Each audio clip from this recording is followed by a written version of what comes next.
بسم الله الرحمن الرحيم اللهم صل على محمد وآل محمد.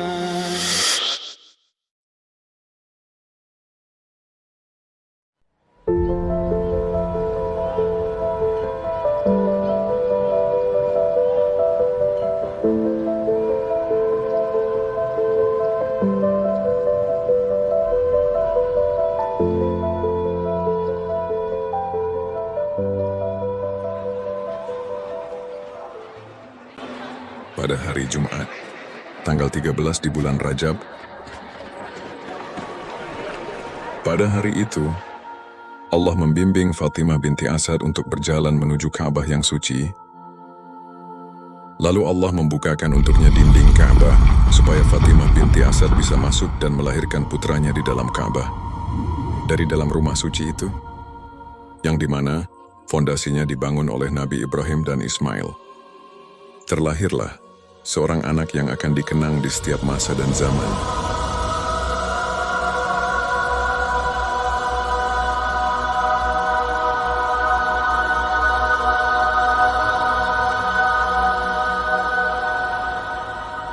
Mereka menamainya Ali.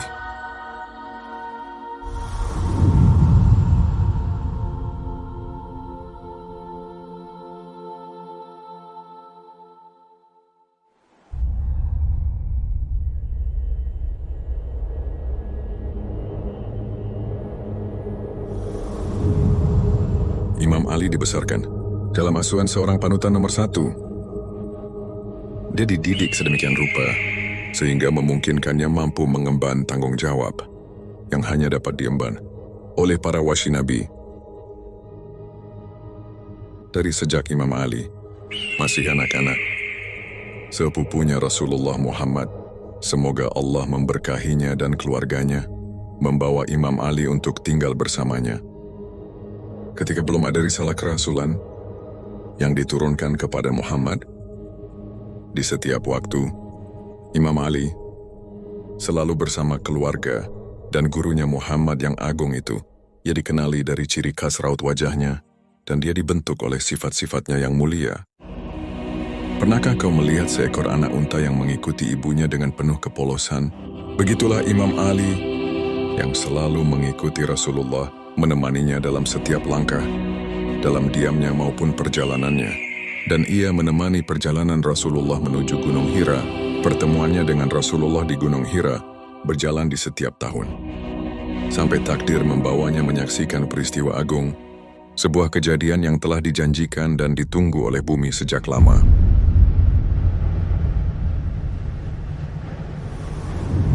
Tahun misi kenabian. Pada tanggal 27 di bulan Rajab. Saat itu usia Imam Ali kurang lebih berusia 10 tahun. Ketika seluruh jiwa dan raganya menjadi saksi atas kebenaran itu, yaitu peristiwa turunnya Jibril membawa wahyu kepada Rasulullah Muhammad di Gua Hira.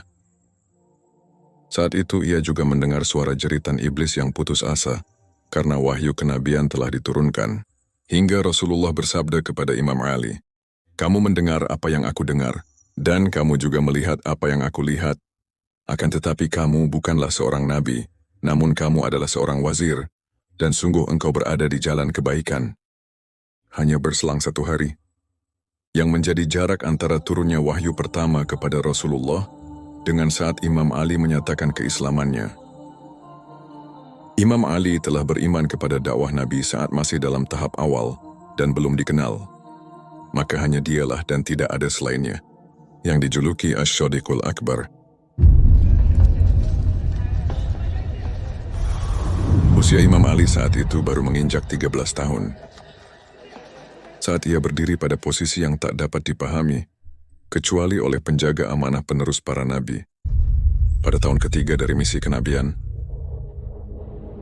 setelah 3 tahun Rasulullah berdakwah secara sembunyi-sembunyi, suara malaikat Jibril menggema di telinga Rasulullah, menyampaikan sebuah wahyu. "Dan berilah peringatan kepada kerabat terdekatmu."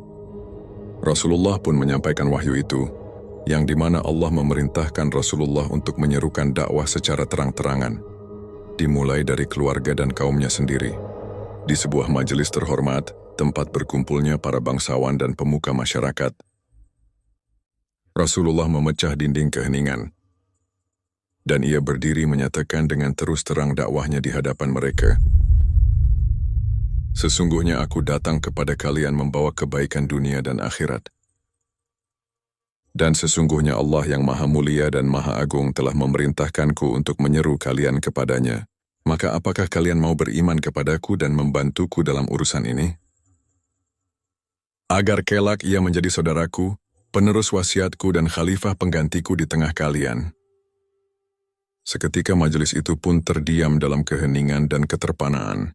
Tiba-tiba suara seorang anak muda memecah keheningan perkumpulan itu. Aku, wahai Rasulullah, aku akan menjadi pendamping dan pembantumu dalam risalah yang Allah tugaskan kepadamu. Pada momen penting itu, sebuah ikatan perjanjian ilahiyah terjalin antara dua pria yang terpaut usia 30 tahun, yaitu antara Muhammad sang Nabi dengan Ali sang Imam Suci. Sejak saat itu terangkatlah nama Imam Ali, menembus langit dan melewati dinding waktu, agar kelak menjadi saksi atas gaung suaranya yang mengikat perjanjian dan meneguhkan janji itu.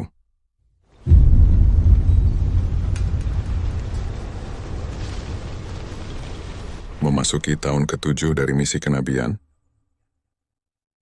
Imam Ali kala itu berusia sekitar 17 tahun. Ketika orang-orang Quraisy mengepung kaum muslimin di lembah Abu Thalib, dan mereka memboikot kaum muslimin baik secara ekonomi maupun sosial. Setiap malam Imam Ali tidur di ranjang sepupunya Rasulullah. Ia menebus Rasulullah dengan dirinya sendiri, karena khawatir akan upaya pembunuhan oleh kaum Quraisy saat Rasulullah sedang tidur. Meski mempertaruhkan nyawanya, ia merasa belum cukup dalam pengorbanannya. Bahkan ia biasa keluar dari lembah Abu Thalib ke kota Makkah secara diam-diam, untuk mencari makanan di kota dan membawanya kepada kaum muslimin yang terkepung. 3 tahun yang dilaluinya dalam kepahitan tanpa henti. Imam Ali menghabiskan masa mudanya dalam penderitaan itu. Setiap hari pagi dan petang, ia menghadapi kengerian dan ancaman pembunuhan yang terus mengintai. Hingga pengepungan blokade itu terhadap Bani Hashim dicabut.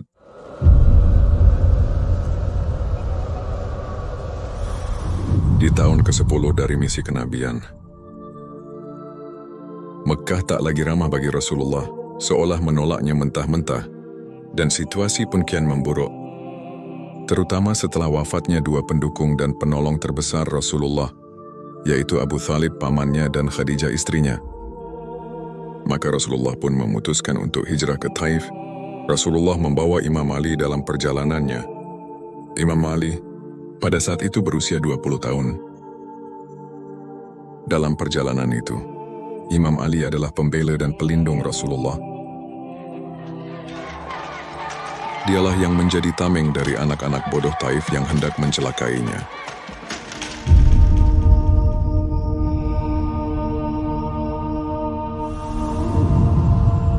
Pada malam yang gelap, ketika semua mata sedang tertidur lelap, Rasulullah keluar bersama Imam Ali, menembus lorong-lorong rumah di Mekah. Hingga sampailah ia di Ka'bah, untuk mengumumkan awal dari suatu tahap fase baru. Penduduk Mekah terbangun di pagi hari setelah malam yang luar biasa itu. Malam itu menjadi pengingat sebagaimana kaum Nabi Ibrahim di masa lalu. Penduduk Mekah mendapati berhala-berhala mereka terbalik dengan kepala di bawah. Mereka berkata, tak seorang pun yang berani melakukan ini terhadap sesembahan kami kecuali Muhammad dan sepupunya. Hari itu peristiwa Nabi Ibrahim telah terulang kembali dalam sebuah kepulangan kecil. Ia kembali untuk menjadi saksi atas penaklukan Mekah dan setelahnya adalah kepulangan terbesar.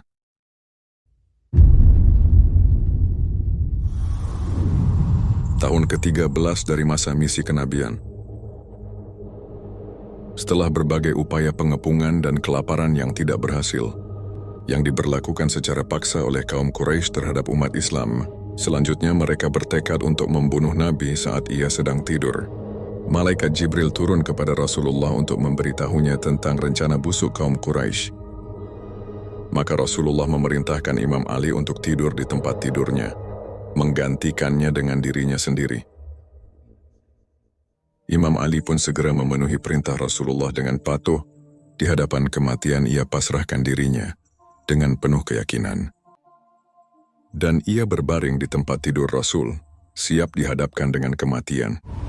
Secara sembunyi-sembunyi, Rasulullah meninggalkan rumahnya dan bergerak menuju Gua Sur yang sunyi untuk menghindari pandangan musuh. Dengan tujuan hijrah Rasulullah yaitu menuju kota Yastrib Madinah. Pada malam yang gelap gulita itu, kematian orang yang tidur di ranjang Rasulullah adalah sesuatu yang hampir pasti dan dianggap tak terelakkan. Puluhan belati beracun telah terhunus menanti fajar menyingsing siap menumpahkan darah, yaitu untuk menikam tubuh Rasulullah ketika ia sedang terlelap tidur. Akan tetapi, rencana pembunuhan itu gagal terjadi. Allah telah menetapkan kemenangan bagi Rasulnya dan pemuda yang setia mendampinginya. Atas peristiwa itu Allah membanggakan sosok Imam Ali di hadapan para malaikatnya. Allah juga memuji Imam Ali atas ketaatan yang telah ditunjukkannya. Dan Allah mengabadikan amal indah Imam Ali itu dalam Al-Quran yang akan selalu dibaca hingga hari kiamat. Dan di antara manusia ada yang mengorbankan dirinya untuk mencari keridaan Allah.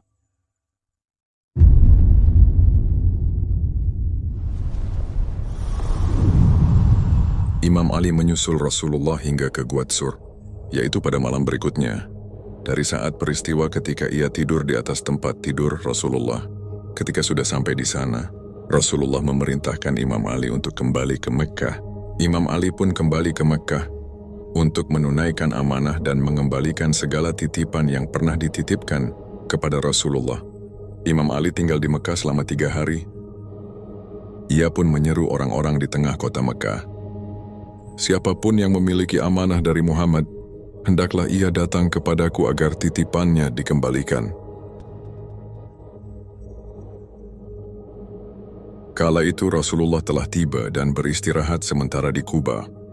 Itu adalah perhentian terakhir Rasulullah sebelum memasuki kota Madinah.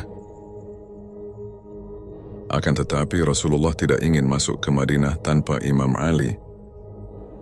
Maka beliau mengirimkan surat kepada Imam Ali, memerintahkannya untuk menyusulnya ke sana. Garis biru membentang di cakrawala, merengkuh hangatnya pasir gurun. Rombongan kafilah unta terlihat membawa Imam Ali bersama 4 wanita dari keluarga Fatimah. Langkahnya tenang, menyusuri jalur lembah yang membentang. Dan tujuannya adalah Quba. Di tempat itu di hamparan bumi Allah, yang dimana lokasinya berada tepat di pintu masuk kota Madinah. Di sanalah pemersatuan terjadi.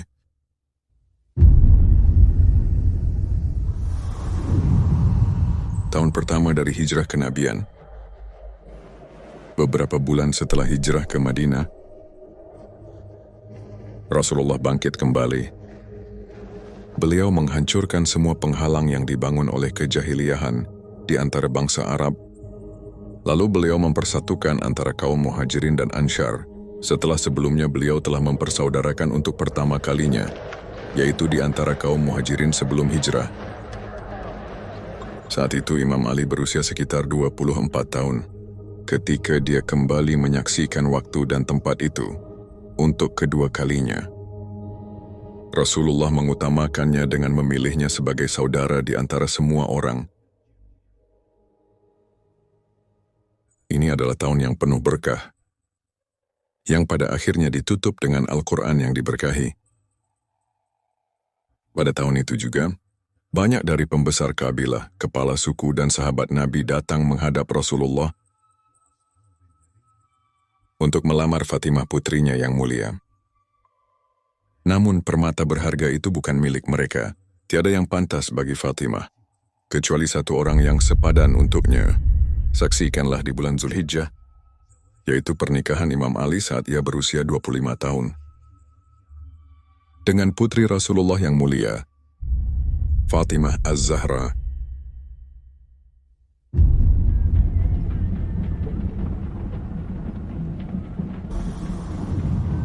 Imam Ali memimpin rombongan para mujahidin sejak pagi hari. Namun Imam Ali tak akan mengangkat pedangnya, kecuali ketika pedang lain yang terayun terlebih dahulu, yang diayunkan oleh mereka yang akan merobohkan Islam hingga ke akarnya. Imam Ali tidak akan terburu-buru mengangkat pedangnya, kecuali setelah ia menyampaikan hujah kepada lawannya dan menawarkan jalan perdamaian. Jika musuh tetap memilih jalan perang, maka Imam Ali akan memohon pertolongan kepada Allah atasnya.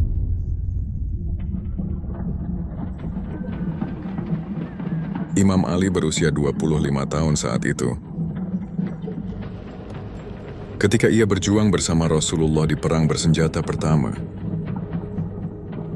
dalam menghadapi kaum Quraisy dan siapapun dari bangsa Arab yang mendukung mereka.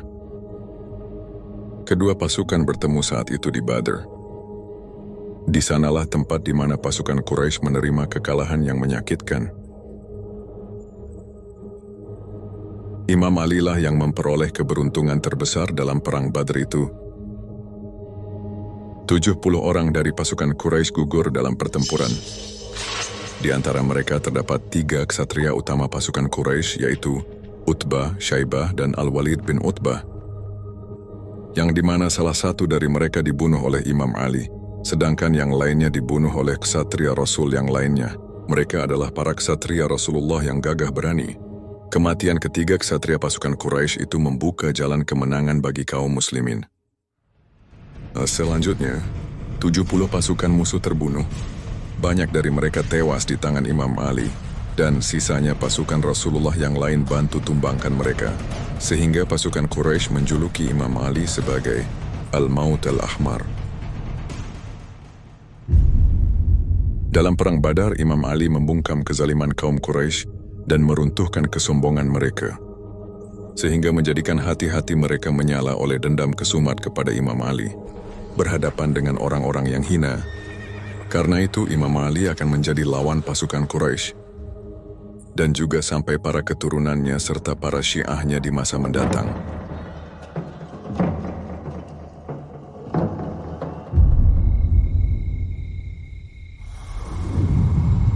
Rasulullah merasa tenang dengan keberadaan Imam Ali di sisinya.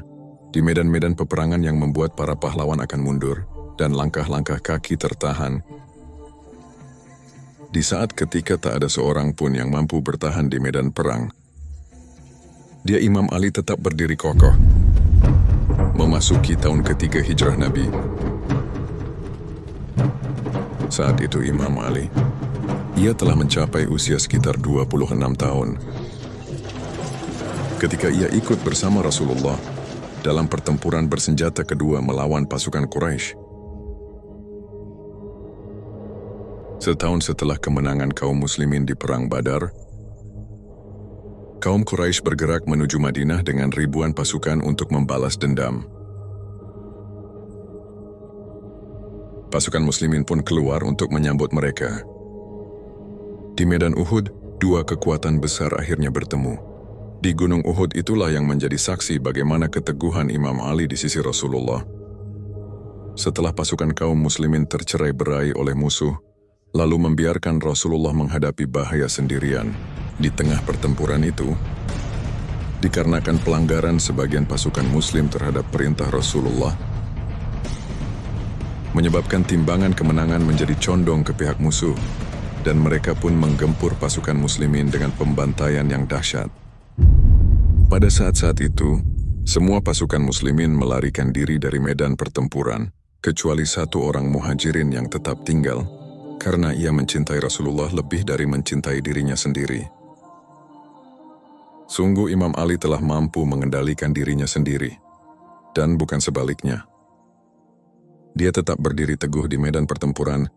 Di saat pasukan musuh mengelilingi Rasulullah dalam jumlah yang besar, maka Imam Ali menghadapi pasukan-pasukan tempur itu sendirian yang mencoba membunuh Rasulullah hingga tubuhnya dipenuhi luka-luka. Para malaikat pun terkagum-kagum oleh kegigihan Imam Ali. Hingga Rasulullah mendengar seruan dari langit. Tidak ada pedang selain Zulfiqar, dan tidak ada pemuda selain Ali.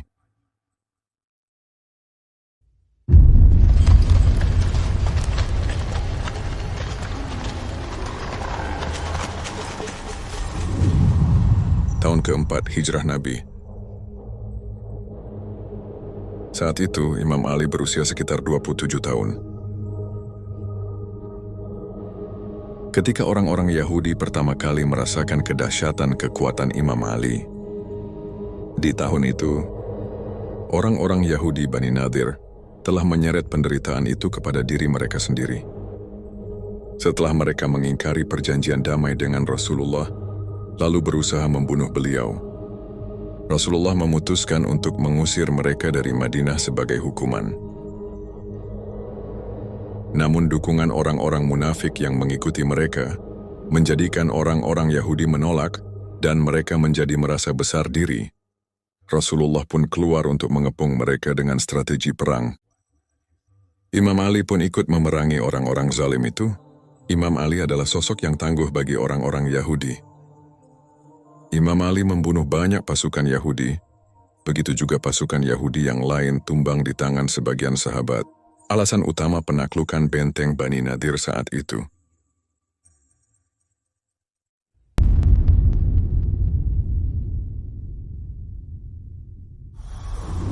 Tahun kelima Hijrah Nabi. Setelah penaklukan benteng-benteng Yahudi Bani Al-Nadir, orang-orang Yahudi yang haus akan balas dendam bersekutu dengan Quraisy dan kabilah-kabilah Arab, dan orang-orang Yahudi menghasut mereka untuk memerangi kaum muslimin. Orang-orang yang menyambut ajakan Yahudi disebut Al-Ahzab atau pasukan sekutu. Pada tahun itu mereka berkumpul di perbatasan Madinah untuk memusnahkan Nabi Muhammad dan orang-orang yang bersamanya. Pasukan Quraisy datang dengan segala arogansi yang memimpin langkahnya. Mereka memandang diri mereka penuh kekuatan dan kaum muslimin sebagai pihak yang lemah. Mereka tampak bergemuruh dan berkilat. Rasulullah menyeru mereka kepada Allah yang Maha Perkasa lagi Maha Mulia dan mencoba melunakkan hati mereka dengan ikatan kekerabatan dan kasih sayang. Namun mereka tetap datang menyerang. Tak ada pilihan lain bagi sang penyeru Allah selain menghadapi mereka. Itu adalah perang yang penuh dengan kesulitan dan kekerasan yang membuat para ansyar kaum muslimin berjuang keras. Akan tetapi di satu sisi hati mereka dipenuhi rasa takut hingga seolah-olah mencekik tenggorokan. Di tengah gemuruh pertempuran itu, Amr bin Abdwud melangkah maju menuju medan tempur. Ia menantang kaum muslimin, meminta seorang pemberani maju menghadapi duel maut dengannya. Pada saat itu juga, Rasulullah memberi kabar gembira bahwa siapa saja yang berani maju menghadapi Amr bin Abdwud akan membawa pulang kehormatan. Namun karena kemasyhurannya yang menggema ke segala arah, sebagai ksatria perkasa yang ditakuti lawan, sehingga membuat kaum muslim terdiam, enggan menghadapi duel mematikan melawannya. Pasukan muslimin membisu seolah ada burung bertengger di kepala mereka. Tak bergerak sedikit pun karena diliputi rasa takut, kecuali seorang pemuda yang ditakdirkan untuk menyelamatkan kehormatan Islam. Imam Ali meminta izin kepada Rasulullah untuk maju ke medan laga, yaitu untuk melawan ksatria petarung itu. Imam Ali pun melangkah ke medan laga, sementara pesan Rasulullah masih bergema di telinganya, mengiringi setiap langkahnya. Seluruh iman tampil berhadapan dengan seluruh kemusyrikan. Imam Ali mengajarkan manusia agar setiap langkah dan perbuatannya selalu terikat dengan Allah. Baik yang kecil maupun yang besar, semuanya tunduk dan gentar di hadapan kuasanya. Di puncak ketegangan konfrontasi itu, Amr bin Abdwud melontarkan caci maki terhadap ibu Imam Ali, menghina kehormatannya tepat di hadapan Imam Ali. Yang dikhawatirkan Imam Ali hanyalah pukulannya akan lahir dari dorongan nafsu pribadi, bukan semata karena Allah. Oleh karena itu Imam Ali mundur sejenak, sampai amarahnya padam dan hatinya tenang. Kemudian dia membunuhnya hanya karena Allah semata. Satu tebasan pedang Imam Ali pada waktu itu nilainya melebihi seluruh amalan jin dan manusia. Imam Ali adalah manifestasi dari wujud keikhlasan yang utuh, tanpa tersisa sedikit pun keraguan. Demi Rasulullah dan kaum muslimin, Imam Ali menebas nyawa sang ksatria itu di medan laga. Kematiannya itu menghantam pasukan sekutu seperti pukulan maut, menenggelamkan mereka dalam kekecewaan yang membinasakan. Harapan mereka hancur, dan barisan mereka tercerai-berai. Mereka pun mundur, dan kemenangan gemilang dikumandangkan untuk pasukan muslim.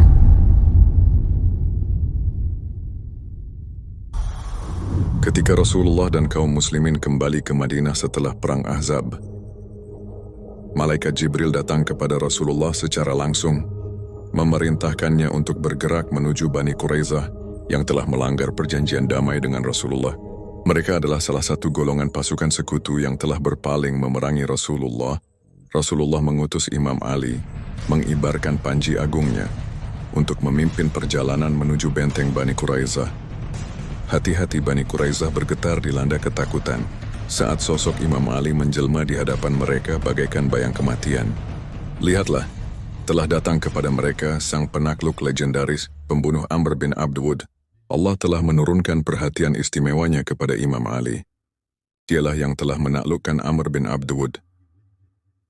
Allah memberi Imam Ali kemampuan untuk menaklukkan benteng Bani Quraizah. Allah yang Maha Perkasa membukakan gerbang kemenangan bagi Imam Ali. Lalu ia menancapkan panji kejayaan di jantung benteng musuh. Setelah kemenangan itu, Rasulullah berdiri menyampaikan khutbahnya. Wahai rekan-rekan Muhajirin dan Ansyar, sesungguhnya aku berwasiat kepada kalian, maka jagalah wasiat ini. Janji ini adalah titah yang agung, peliharalah ia dengan sepenuh jiwa. Ketahuilah, sesungguhnya Ali bin Abi Thalib adalah pemimpin kalian sepeninggalku dan penggantiku di tengah kalian. Itulah pesan suci yang Tuhanku wasiatkan kepadaku. Ketahuilah, jika kalian tidak menjaganya, berarti kalian telah mengabaikan wasiatku. Maka bantulah dia serta tolonglah dia. Jika tidak kalian lakukan, maka kalian akan terpecah dalam hukum-hukum kalian. Urusan agama kalian dilanda kekacauan, dan yang memimpin kalian adalah para penguasa dari seburuk-buruknya di antara kalian. Tahun ke-6 dari hijrah Nabi. Imam Ali saat itu berusia 29 tahun. Ketika terjadi gencatan senjata antara Rasulullah dan kaum kafir Quraisy di sebuah daerah yang dikenal dengan nama Al-Hudaybiyah.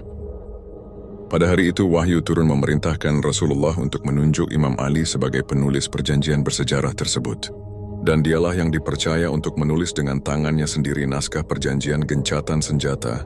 Namun negosiasi ditolak oleh pihak Quraisy pada saat itu karena ada penulisan kata Rasulullah yang tertera di sisi nama Muhammad. Maka Imam Ali berdiri menghapus kata itu atas perintah Rasulullah.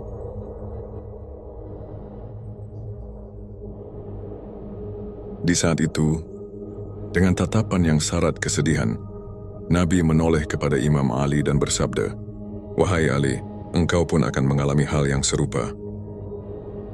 Hal itu pun terjadi setelah lebih dari 30 tahun mendatang. Dalam posisi sama seperti posisi Rasulullah saat itu, di sanalah Ali akan berdiri tegak, di tengah perundingan yang menegangkan antara dirinya dan kaum pemberontak yang menentang kebenaran, yaitu setelah memerangi mereka di Perang Siffin. Saat itu gelar Amirul Mukminin dihapus dari sisi namanya.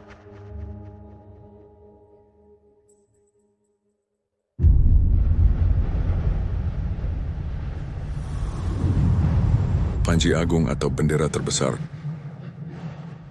Titik tumpu perjuangan, lambang keberlangsungan yang tak tergoyahkan. Bukan sembarang orang yang bisa membawanya, sebab jika ia jatuh maka barisan akan hancur dan pasukan tercerai-berai. Dan panji itu di Khaybar memiliki kisah yang melegenda. Tahun ke-7 hijrah Nabi. Khaybar, sarang bahaya dan pusat segala intrik serta konspirasi yang mengincar Islam. Pasukan Islam mengepung kota megah nan makmur itu, tempat di mana benteng terakhir Yahudi berada. Sebuah benteng yang sangat kuat dengan 10 lapis benteng yang berdiri kokoh. Namun satu demi satu benteng-benteng itu pun dapat ditaklukkan. Imam Ali lah yang membawa panji agung Rasulullah dalam perang Badar, Uhud, dan Khaybar. Dan di setiap peperangan besar, panji itu selalu di tangan Imam Ali. Akan tetapi, selama penaklukan benteng Khaybar, Imam Ali sedang menderita sakit mata. Hal itu memberi kesempatan bagi sebagian pemimpin dari kaum Muhajirin. Mereka diminta merebut bendera musuh, lalu menyerbu untuk menaklukkan salah satu benteng terkuat. Akan tetapi, Mereka bukanlah golongan yang dipilih Allah untuk menaklukkan benteng-benteng melalui tangan mereka.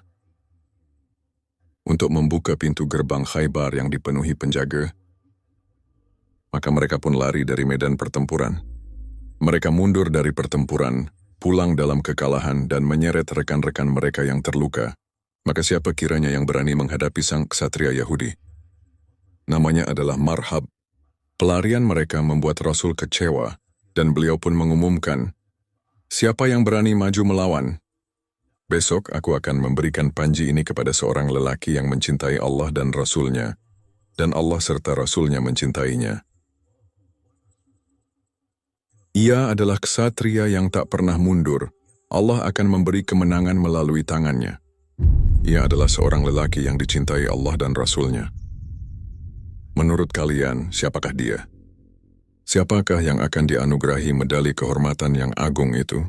Malam itu semua orang melewati malam mereka dalam penantian, dan setiap orang bermimpi memegang panji itu sebagai tanda kehormatan tertinggi. Hari berikutnya pun tiba. Tak berselang lama, tampaklah Imam Ali tegap berdiri, sementara bendera kebesaran berkibar gagah di atas kepalanya. Karena sesungguhnya Nabi telah menyembuhkan sakit mata beliau. Lalu Nabi menyerahkan panji itu ke tangannya, sambil memerintahkannya maju dan menghadapi Marhab. Imam Ali pun maju membawa panji agung itu. Dengan izin Allah, benteng besar itu pun runtuh di tangannya, seorang diri ia menaklukkannya.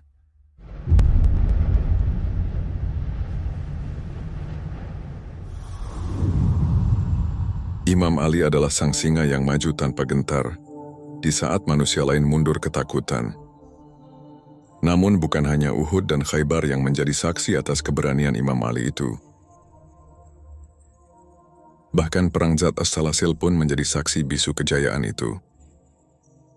Itulah peperangan yang sengaja ditutup rapat oleh sejarah, disembunyikan dari mata umat. Menyusul berkumpulnya sekelompok orang Arab di lembah padang pasir untuk menyerang Madinah pada malam hari, Rasulullah mengutus sejumlah pemimpin dalam beberapa pasukan kecil untuk menghadapi mereka di luar Madinah. Akan tetapi sebagian dari mereka kembali lari karena takut akan jumlah musuh yang banyak, dan sebagian lagi dari mereka kembali karena dikalahkan musuh. Lalu, Rasulullah menyerahkan panji itu kepada Imam Ali dan menjadikan para pemimpin yang sebelumnya kalah agar berada di bawah komando Imam Ali.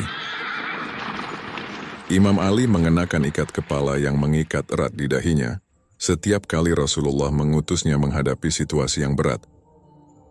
Lalu ia mengikatkan ikat kepala itu di dahinya dan berangkat bersama pasukannya menuju medan laga. Ia berjalan memimpin mereka. Ia mengubah arah perjalanan para pemimpin yang mendahuluinya. Kemudian ia meninggalkan jalan utama dan mengambil jalur rahasia di antara pegunungan dan lembah.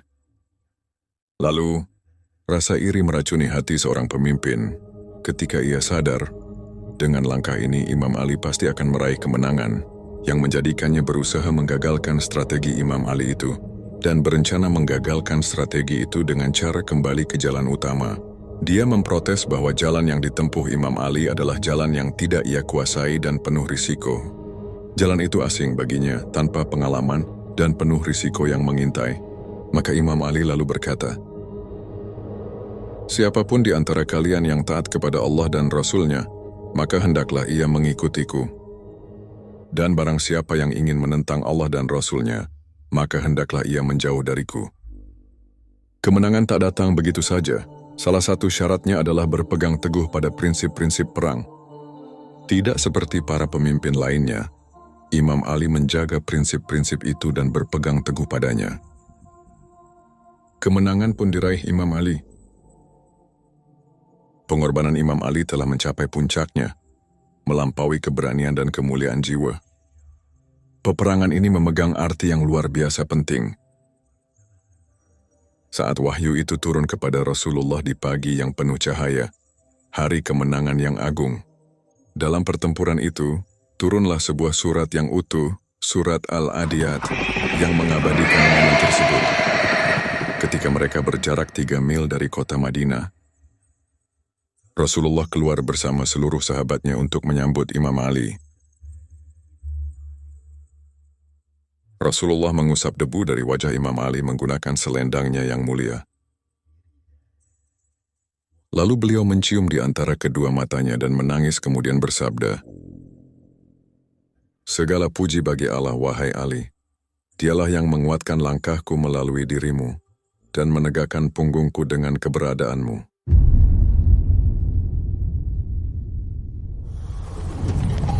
Tahun ke-8 Hijrah Nabi.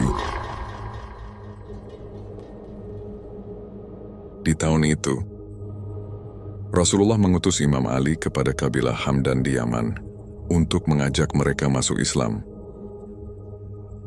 Imam Ali menyentuh hati penduduknya hingga luluh, lalu membuka pintu-pintu hati mereka bagi kebenaran. Maka masuklah suku Hamadan ke dalam Islam melalui tangannya, tanpa pertempuran hanya dalam 1 hari. Pengutusan Imam Ali ke Yaman bukanlah hanya sekali ini terjadi. Ia pernah diutus ke sana lebih dari 1 kali. Maka Rasulullah mengutusnya sekali lagi ke sana, kali ini sebagai hakim di antara penduduknya. Kemudian Rasulullah mengutus Imam Ali untuk menyeru suku Madhaj kepada Islam.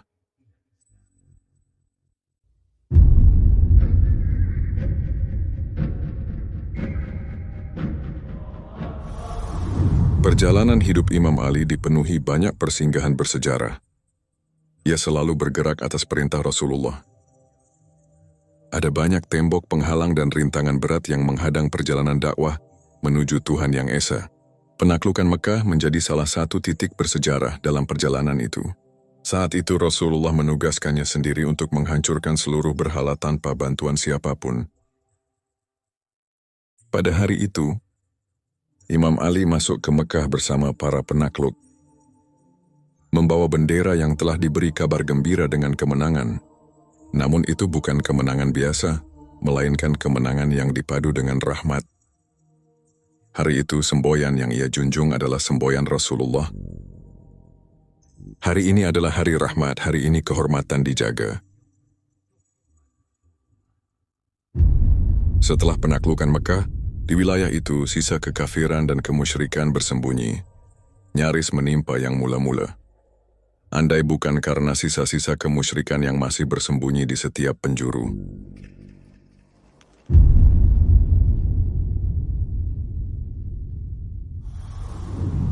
Nama Imam Ali senantiasa berkilau di setiap titik balik dan momen penentu sejarah. Di medan Uhud, Al-Ahzab, dan Khaybar, namanya telah gemilang, dan pada hari Hunain namanya kembali bersinar.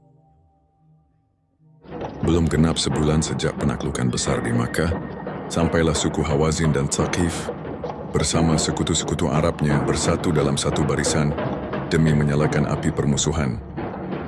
Ketika Rasulullah menerima kabar tentang mereka dan apa yang telah mereka rencanakan, panji terbesar dan panji kaum muhajirin pun dipercayakan untuk dibawa oleh Imam Ali. Setiap pasukan yang memasuki Mekah dengan panji di tangannya diperintahkan untuk menjunjungnya tinggi tanpa melepaskannya. Lalu Rasulullah pun keluar dari Mekah dengan pasukan yang besar. Kebesaran pasukan itu mencapai tingkat yang membuat sebagian orang berkata, "Hari ini kita tidak akan kalah karena jumlah yang sedikit." Dikarenakan kesombongan yang tercela itu, yang menyebabkan mereka akan ditimpa dengan bencana yang besar. Di Hunain, yaitu antara Mekah dan Taif, kedua pasukan saling bertemu. Demikianlah, banyaknya jumlah kaum muslimin tidak memberi mereka manfaat sedikit pun. Maka ketika musuh menyerbu mereka bagaikan satu tubuh yang kokoh, garis depan pasukan pecah dan melarikan diri, diikuti runtuhnya seluruh kekuatan pasukan. Semua melarikan diri dari Rasulullah. Bahkan mereka yang dahulu bersumpah setia di bawah pohon Baiat Ridwan, mereka pun mencatatkan sikap yang lebih buruk daripada yang pernah terjadi di Perang Uhud. Allah menurunkan dalam hal itu ayat Al-Quran yang dibaca hingga hari kiamat. Rasulullah menegur dengan lantang orang-orang yang melarikan diri. Kemudian Allah menurunkan ketenangannya kepada Rasulnya dan kepada orang-orang yang beriman.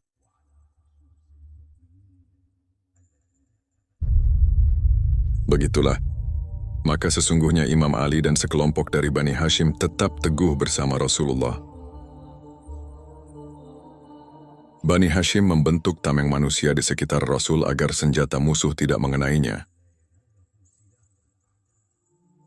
Pertempuran itu pun menyempit, hingga pasukan musuh hanya memfokuskan menyerang Imam Ali saja. Itulah saat-saat yang penuh bahaya. Kala itu Rasulullah berucap sebagaimana dia pernah berucap dalam Perang Badar, "Ya Allah, jika engkau binasakan pasukan ini, maka engkau tidak akan disembah. Dan jika engkau kehendaki untuk tidak disembah, maka engkau tidak akan disembah." Pertolongan pun turun dari langit, ketika Allah membantu mereka dengan para malaikat. Dan memanaslah kobaran perang, kemudian datanglah kemenangan yang gemilang. Setelah Perang Hunain, kemudian Rasulullah bergerak menuju ke Taif. Dan beliau mengutus Imam Ali dalam satu pasukan untuk menghancurkan berhala-berhala di sana, yang tersebar di berbagai wilayah Taif.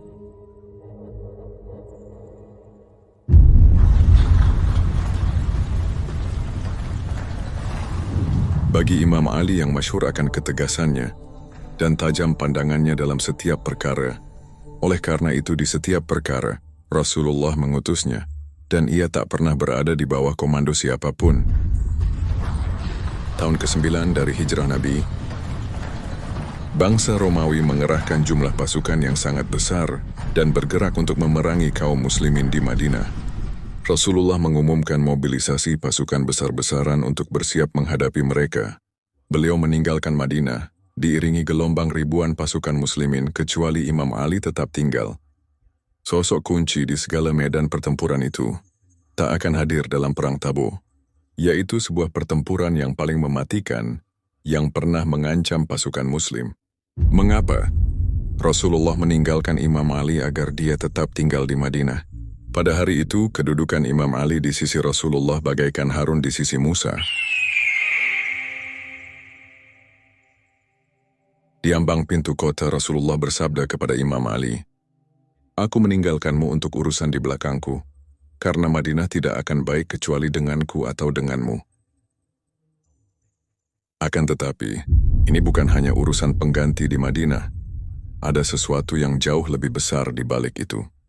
Pada bulan Zulhijjah di tahun yang sama, turunlah sebuah wahyu dari langit dengan membawa penjelasan yang agung. "Wahai Muhammad, tidak ada yang dapat menyampaikan darimu kecuali engkau sendiri atau seorang lelaki darimu."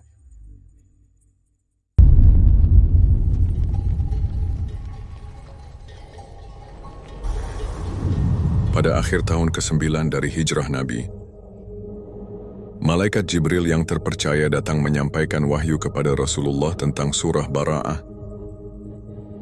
agar dibacakannya bersama perjanjian yang memiliki 4 butir pada musim haji kepada orang-orang musyrikin.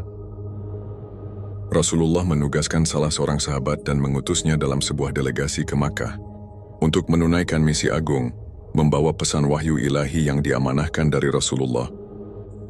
Sahabat Nabi itu telah menapaki perjalanan panjang, menembus jarak yang tak bisa diremehkan. Ketika malaikat Jibril turun kepada Rasulullah atas perintah Allah,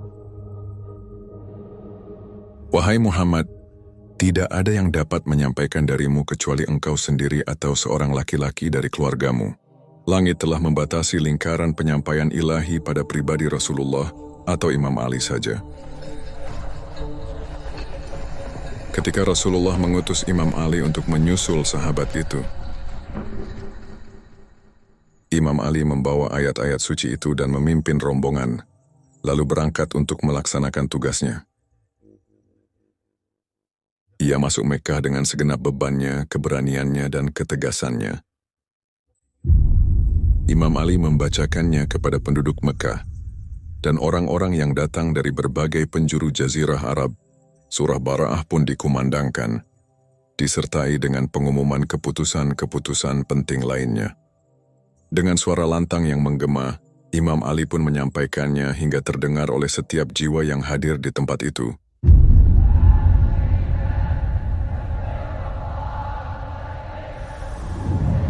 Tahun ke-10 hijrah Nabi,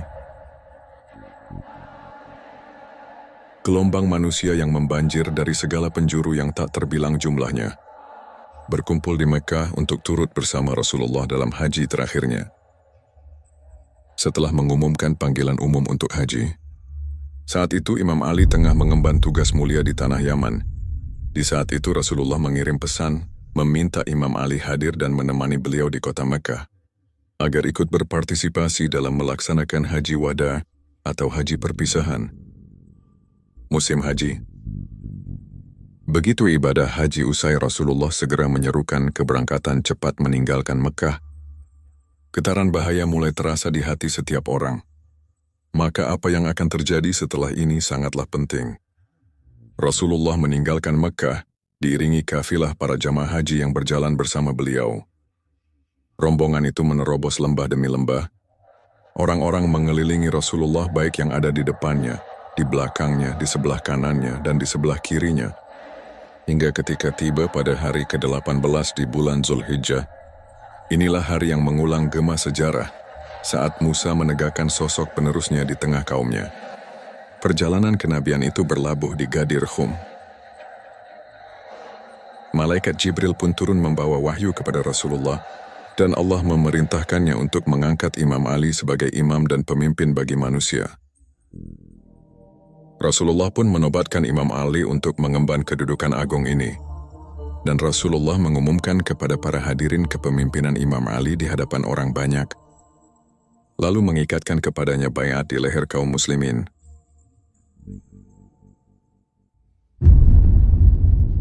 Selama 23 tahun, Imam Ali setia mendampingi Rasulullah, menegakkan dan meneguhkan risalah suci. Ia menjadi sahabat seperjuangan, berbagi kepedulian dan kerja keras dalam misi suci. Masa gemilang itu pun usai, ditutup dengan kesyahidan Rasulullah yang menggetarkan hati umat.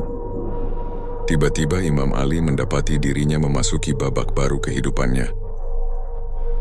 Tahap yang lebih sulit dan lebih berbahaya.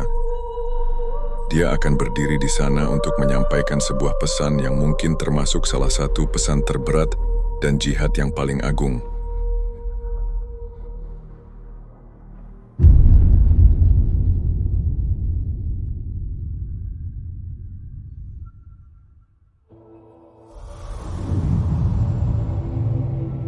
Tahun ke-11 dari hijrah Nabi. Waktu untuk pergi akhirnya tiba. Rasulullah menghembuskan napas terakhirnya. Dengan kepala mulia itu berada di pangkuan Imam Ali. Imam Ali lah yang memandikan jasad suci itu, dengan para malaikat turun membantu di sekelilingnya. Wahai hari Senin, engkau lebih agung dariku karena di hari inilah sejarah berubah. Pada hari itu, sejarah berbelok ke arah yang tidak dikehendaki oleh tuannya sejarah. Rasulullah masih berbaring di ranjang kematian. Di saat yang sama, para pemuka Arab malah berkumpul di Saqifah Bani Sa'idah. Tanpa bukti dan tanpa alasan, mereka mencabut kekuasaan Imam Ali dari rumahnya sendiri ke tangan orang lain. Mereka telah lupa apa yang diperintahkan Rasulullah kepada mereka. Dari penamaan Imam Ali sebagai Amirul Mukminin, sementara ia masih berada di tengah-tengah mereka. Dan dari apa yang telah diikatnya di leher mereka dari baiat kepada Imam Ali di Ghadir Khum, lalu mereka memisahkan dia dari haknya. Lalu mereka merampas kekhalifahan. Padahal mereka tahu betul, posisi Imam Ali adalah laksana poros yang menjadi pusat putaran roda kehidupan umat. Kesulitan yang dihadapi Imam Ali serupa derita para nabi di masa sepi, kala dukungan menghilang dan kesendirian menjadi ujian terberat. Imam Ali menghadapi apa yang terjadi. Di permulaan peristiwa itu, ia berdiri teguh menolak baiat kepada khalifah pertama. Dan Imam Ali pun menyuarakan protes kepada kaum itu. Aku lebih berhak atas urusan ini daripada kalian, bukan Abu Bakar, dan kalian lebih pantas membaiatku. Akan tetapi, suara Imam Ali tenggelam, maka perdebatan itu pun menjadi sia-sia. Imam Ali terluka dan terzalimi. Ia menyeru, memohon dan berteriak meminta pertolongan. Wahai Ja'far, kini engkau tiada di sisiku. Wahai Hamzah, hari ini aku kehilanganmu juga.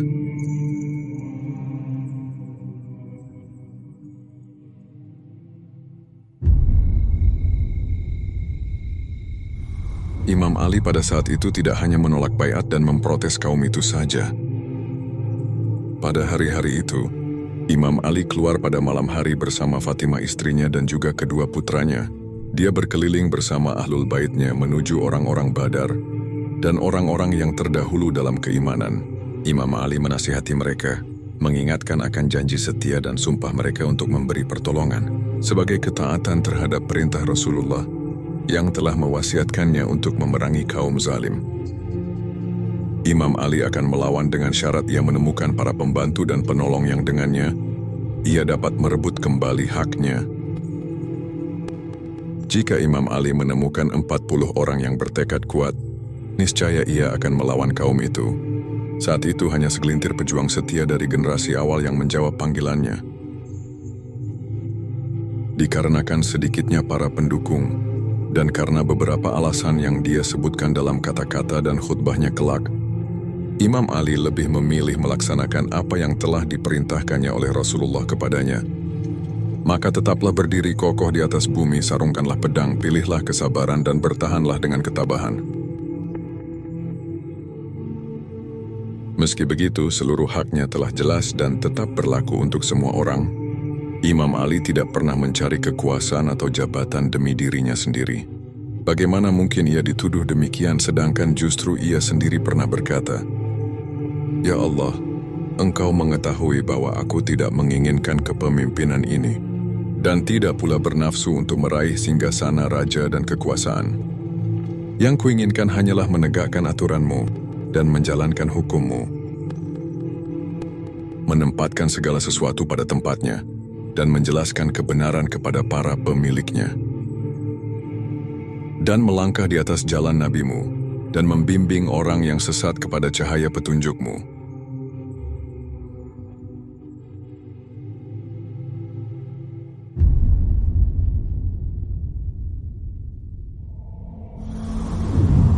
Sang khalifah pertama kini bertakhta di singgasana kekhalifahan. Waktu pun berlalu dan cerita tentangnya kian memudar dari ingatan. Pada masa itu Imam Ali mengasingkan diri dari manusia sepenuhnya. Dan ia tidak berhubungan dengan siapapun kecuali kelompok pilihan dari sahabat-sahabatnya. Namun saat matanya menyaksikan gelombang manusia berbalik arah, ia sadar mereka telah berpaling dari Islam. Mereka menyeru untuk menghapus agama Muhammad. Ia turun ke medan laga, dan ia adalah seorang pemanah yang sangat handal.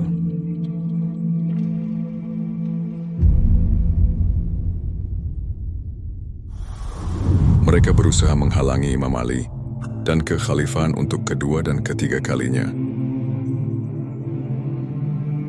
Selama 25 tahun lamanya, matanya menyaksikan warisan sucinya dirampas. Namun sekalipun semua mata tertuju padanya, tak ada satu pun gerakannya yang dianggap mengancam kekuasaan yang berkuasa, melainkan ia mencatat kesabaran yang tiada bandingnya, lalu menahan amarahnya. Demi kepentingan yang lebih penting dan lebih tinggi, ia menanamkan prinsip keseimbangan yang tak tergoyahkan dalam berinteraksi dengan kekuasaan. Demi Allah, aku akan tetap damai selama urusan kaum muslimin tetap baik dan tidak ada kezaliman di dalamnya kecuali yang menimpa diriku secara pribadi. Pada tahun-tahun itu, Imam Ali memilih menetap di kota Yanbu, menundukkan hati pada ketenangan dan mencurahkan tenaganya untuk bekerja. Ia membajak tanah dengan tangannya, menanam pohon-pohon kurma, dan menggali saluran-saluran serta sumur-sumur. Namun ia tak memutus jalur komunikasi dengan para khalifah. Ia menghadapi mereka dengan keluhuran budi yang memancarkan misi kenabian, tanpa kebencian, tanpa dendam. Dan bukan untuk menerima suksesi mereka, melainkan karena kepeduliannya terhadap eksistensi Islam. Para khalifah pun bekerja dengan mengikuti bimbingannya, dan para khalifah memperlihatkan kepada rakyat seolah segala kebijakan dan strategi itu lahir dari pemikiran mereka sendiri, sehingga membuat rakyat percaya bahwa satu kaum tengah bangkit berjaya, sementara kaum lainnya tenggelam dalam kemunduran dan kelemahan. Imam Ali menggambarkan hal itu dengan deskripsi yang tepat. Beliau berkata, "Maka kamilah di antara mereka yang nama baiknya memudar dikarenakan keburukannya yang menyala." Lalu senyaplah suara wasiatnya hingga sang waktu melahap dan meneguk kami tanpa sisa.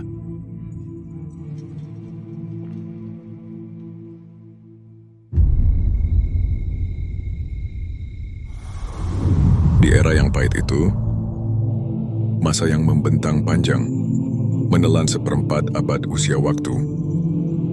Imam Ali melakukan segala yang ia mampu untuk menjaga kemurnian risalah Nabi, dan juga pada struktur umum Islam.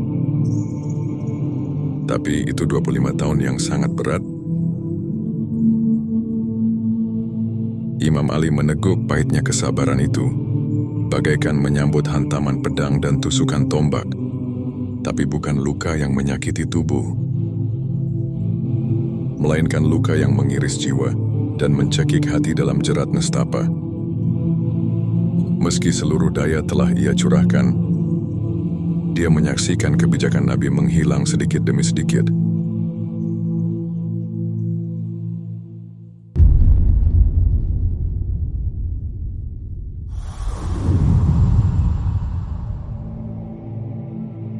Tahun ke-35 dari semenjak hijrah Nabi.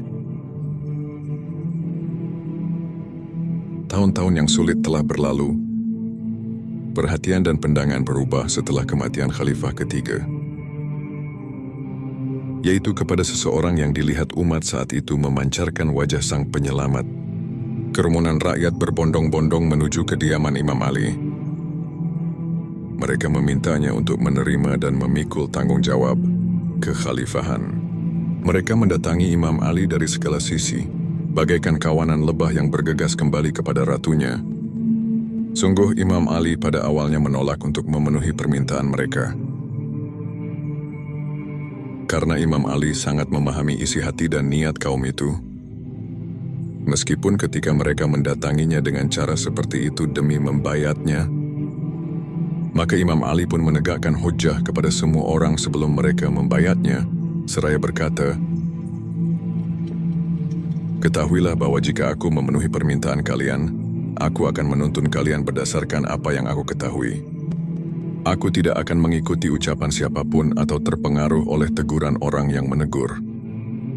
Oleh karena itu, orang-orang berpegang teguh pada Imam Ali seperti mereka sedang teguh berpegang pada pelampung keselamatan. Ia menerima kekhalifahan itu, dan seluruh negeri Islam pun membayatnya secara terbuka dengan penuh kerelaan.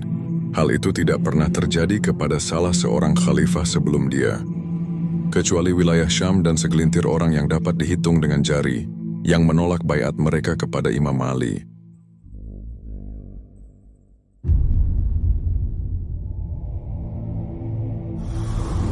Matahari terbit setelah malam musim dingin yang panjang. Lalu datanglah penerus wasiat umat untuk menghapus setiap jejak kezaliman yang tertinggal sebelum masa kepemimpinannya yang mulia. Imam Ali bangkit memikul sendiri beban kekhalifahan, menanggung beratnya tanggung jawab kepemimpinan. Maka ditegakkannya panji-panji petunjuk di tengah umat, dan ia menebarkan rasa aman ke seluruh penjuru negeri. Ia menegakkan keadilan hingga ke pelosok-pelosok. Ali menjadi sumber ketenteraman yang didambakan semua orang.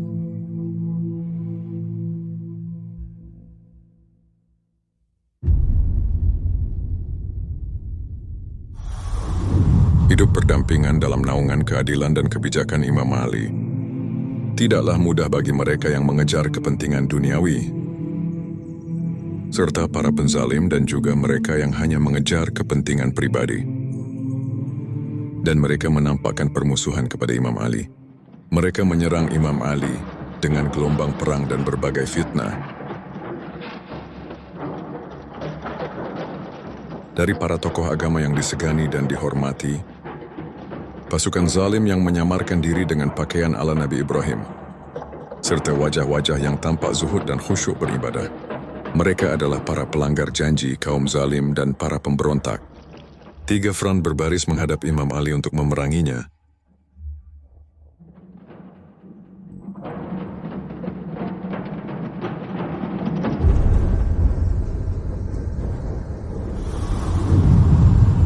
Jihad di bawah panji Imam Ali lebih sulit daripada jihad di bawah panji Rasulullah. Itulah barisan-barisan yang berdiri menghadang di hadapannya. Mereka sama-sama berkiblat ke Ka'bah, akan tetapi memerangi Imam Ali dengan mengatasnamakan agama. Salat yang dikerjakan oleh Imam Ali adalah syalat yang sama yang juga dikerjakan oleh pasukan di Perang Jamal, Siffin, dan Nahrawan. Maka bagi kaum muslimin perang itu menjadi salah satu yang terbesar dan terhebat. Siapapun yang berani maju menghadapi Imam Ali, pasti melangkah dengan rasa takut dan penuh kewaspadaan. Itu adalah perselisihan buta, dengan beragam wajah dan warna. Tidak ada yang sanggup bangkit untuk menghadapi hal itu selain Imam Ali. Karena dia memiliki kesabaran dan pandangan yang jernih.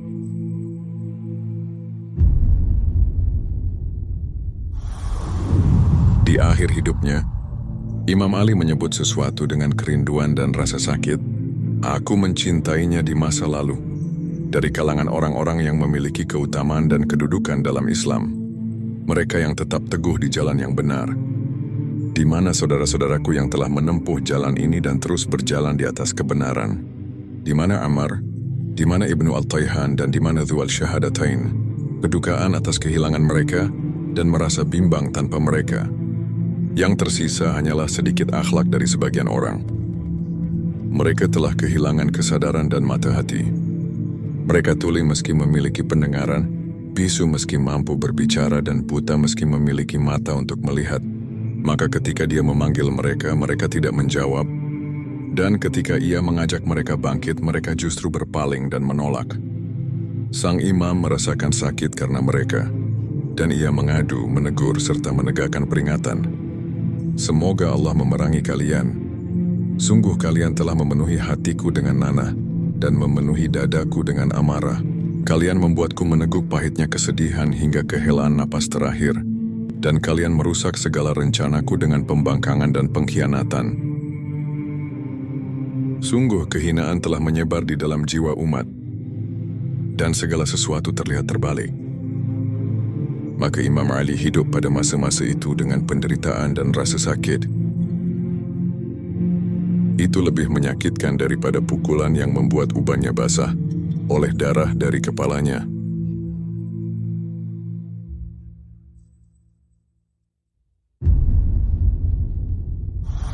Imam Ali hidup sebagai orang asing di masanya. Imam Ali menaiki mimbar, menepuk dadanya lalu berkata, "Oh, di dadaku tersimpan lautan ilmu, andai saja ada orang yang sanggup memikulnya." Imam Ali memiliki hal-hal tersembunyi dan rahasia-rahasia. Dia ingin memberikannya. Akan tetapi itu terlalu besar bagi masyarakat zaman itu untuk menampung keberadaannya yang diberkahi. Itu hanya sebagian kecil. Jumlahnya tidak melebihi 5 jari tangan. Dia adalah orang yang mengetahui nilainya dan kedudukannya. Mereka mencintainya dan mengikutinya.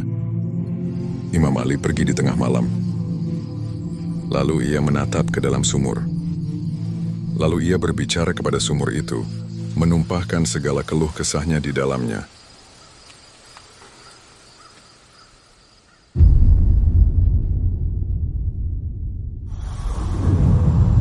Tahun ke-40 Hijriah. Selama masa pemerintahan Imam Ali, yang berlangsung hampir 5 tahun. Dari atas mimbar Imam Ali selalu berkata dengan nada yang memancar iman akan pintu-pintu masjid ditutup rapat. Dan bertiuplah angin kencang, hitam dan gelap. Dan Jibril pun berseru di antara langit dan bumi dengan suara yang didengar oleh setiap orang yang masih terjaga. Demi Allah, tiang-tiang petunjuk telah runtuh.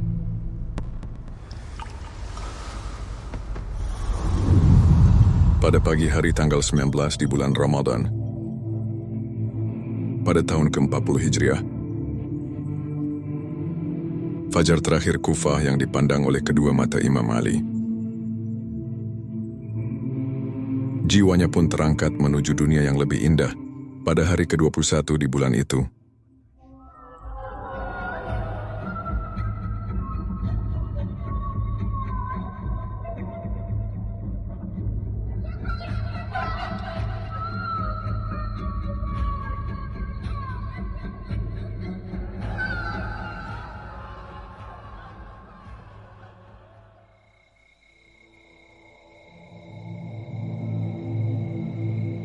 Umat tidak mengetahui kadar kemuliaan imamnya yang Rasulullah pernah bersabda tentangnya.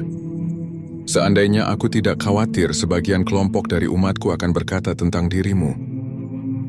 Seperti apa yang dikatakan orang-orang Nasrani tentang Al-Masih, aku akan mengatakan tentangmu sebuah perkataan yang tidak akan melewati sekumpulan manusia, melainkan mereka akan mengambil tanah dari bawah kakimu.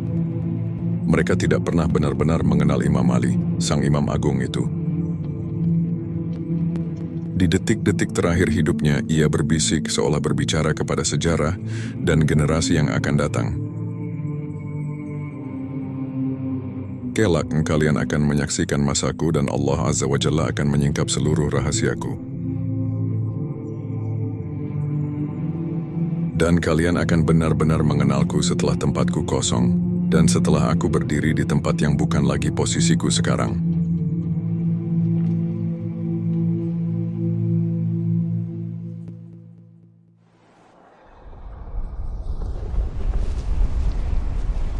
Abu Turab